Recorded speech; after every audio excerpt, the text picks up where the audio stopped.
Cuando me llegó la propuesta de arte para tiempos inciertos, pensé en qué podría aportar yo desde la música o como conceptos al arte en tiempos de incertidumbre.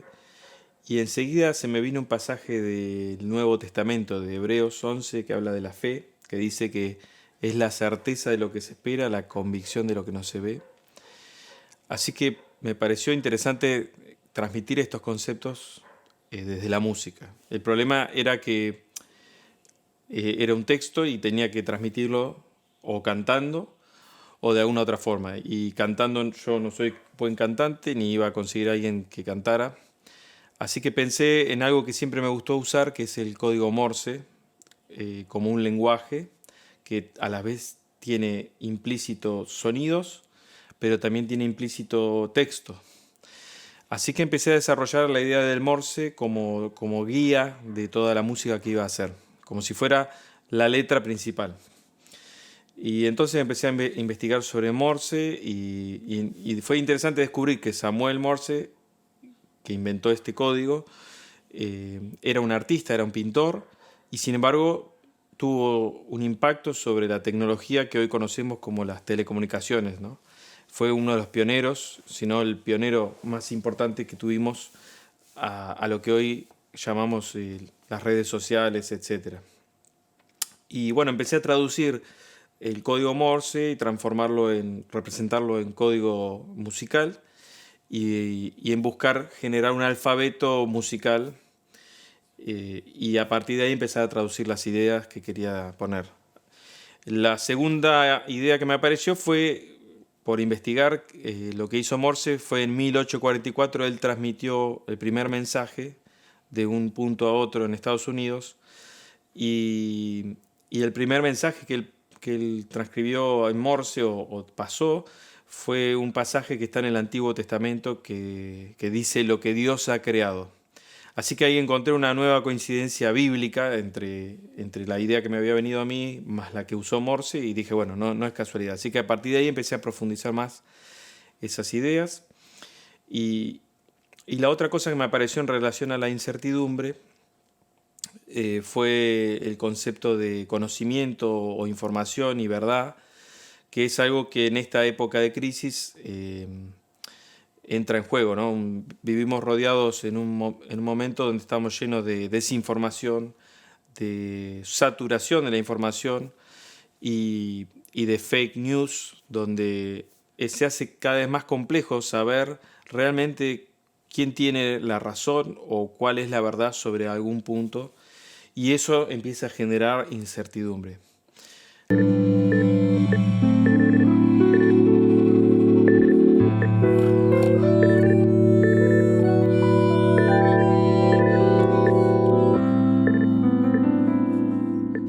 Así que pensé en un pasaje de la Biblia, del Nuevo Testamento, donde Jesús dice, y conoceréis la verdad y la verdad os hará libres.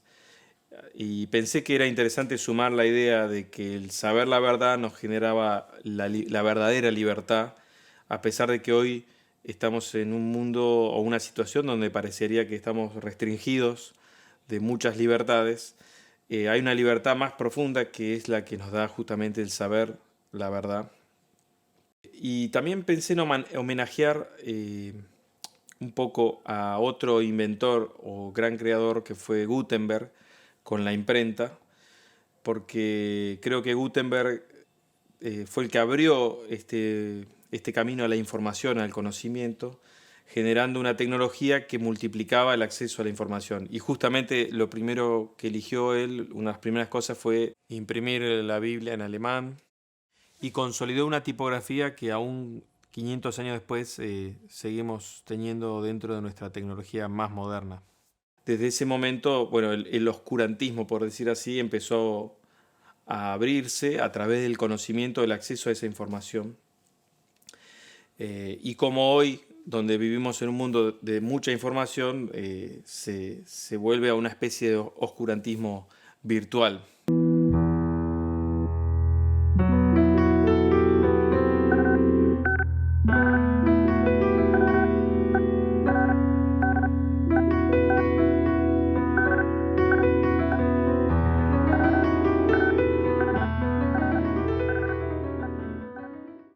bueno, como homenaje a Gutenberg se me ocurrió ese pasaje de la Biblia, en vez de hacerlo en castellano o en inglés, hacerlo en alemán.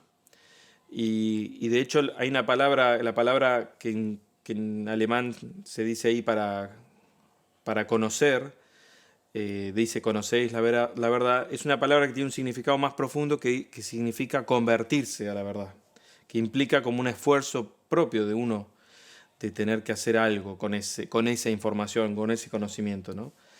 Porque creo que eso es otra cosa que hace a la libertad, ¿no? El tener que hacer algo.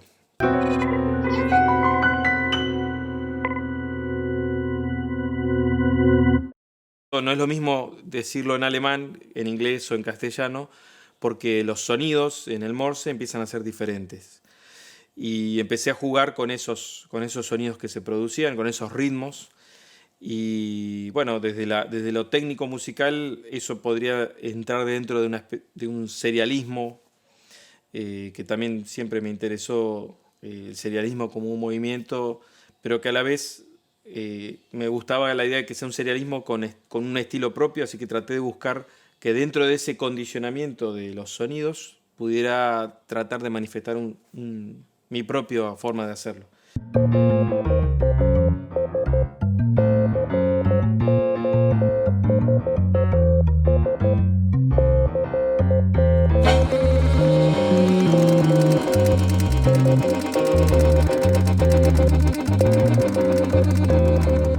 Como material sonoro, utilicé los instrumentos que tenía en mi casa. Tenía un bandoneón, un piano, un saxo, y utilicé el sonido de un sintetizador un poco representando lo nuevo y lo moderno y un poco lo tradicional o lo acústico. Lo interesante es que después me di cuenta que el piano se parece mucho a un telégrafo, porque es un martillo que percute un cordón de metal que transmite un mensaje, ¿no? Y el bandoneón, cuando uno lo desarma y lo ve adentro, es un botón que la mecánica es muy similar a la de un telégrafo. Así que empecé a encontrar un poco algunos paralelismos y traté de usar esa música como material.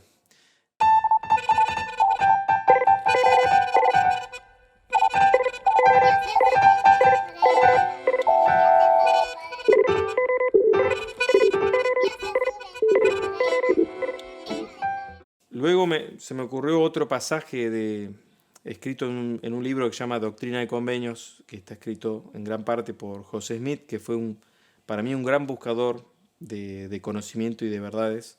Y ahí él describe en un pasaje una revelación que dice una definición sobre la verdad, que la verdad es el conocimiento de las cosas como son, como eran y como han de ser.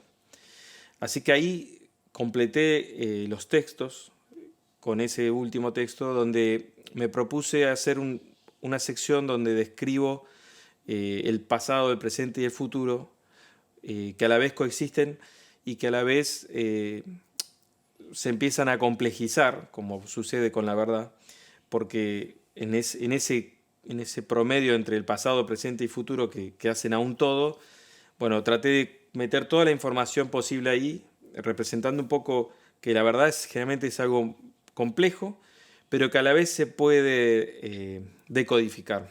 Y bueno, ahí fue donde en un momento de la obra trato de mezclar todos estos sonidos más otros instrumentos que fui agregando a través de tecnologías de instrumentos virtuales. Algunos incluso no tenía yo y me los pasaron muy gentilmente. Y también la masterización terminó siendo online, porque no tenía acá un estudio de grabación.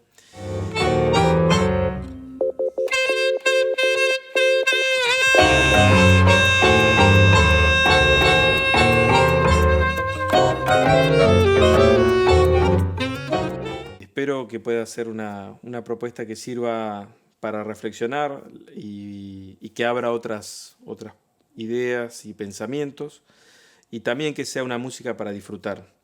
La pensé como algo para ser escuchado en los auriculares, la pensé también para ser escuchado en un buen parlante, Y otra cosa interesante que se sumó es un poco de música concreta porque aparecieron algunos ruidos y sonidos cotidianos de acá de la casa, entre ellos el de mi hija que en un momento no dejaba de meterse mientras grababa, así que ahí apareció ella y decidí dejar el sonido de ella representando un poco esta idea de tranquilidad, de paz, de ir a lo más seguro que es nuestra familia.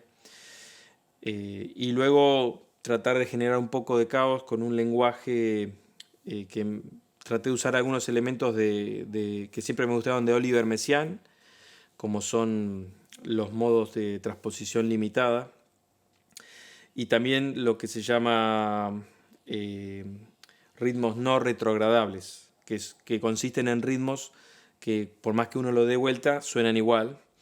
Esto pasa también con las palabras y de hecho en el Morse eso aparece muchas veces. Un ejemplo claro es SOS. SOS es un ritmo no retrogradable, es un tres puntos, tres rayas, tres puntos, que empezó a dispararme esta idea de Oliver Messiaen y también me vino a la mente la idea de que Oliver Messiaen había estrenado durante la Segunda Guerra Mundial, estando él prisionero, estrenó una obra maravillosa que se llama Cuarteto para el fin de los tiempos. Bueno, me pareció que también me gusta en general homenajear escondidamente en cada obra un poco a personas que me parecen que han sido importantes o que han aportado algo. Así que bueno, hay distintos mensajes ahí adentro que se pueden descubrir. Y mi desafío, o me gustaría, el mayor trabajo fue tratar de preservar el mensaje en Morse como un mensaje que esté constante ahí. Y me gustaría que algún día los que saben escuchar Morse y saben leer o decodificar puedan leer el texto y, bueno, comprobar que está bien, que lo hice bien. Así que bueno, eso es todo.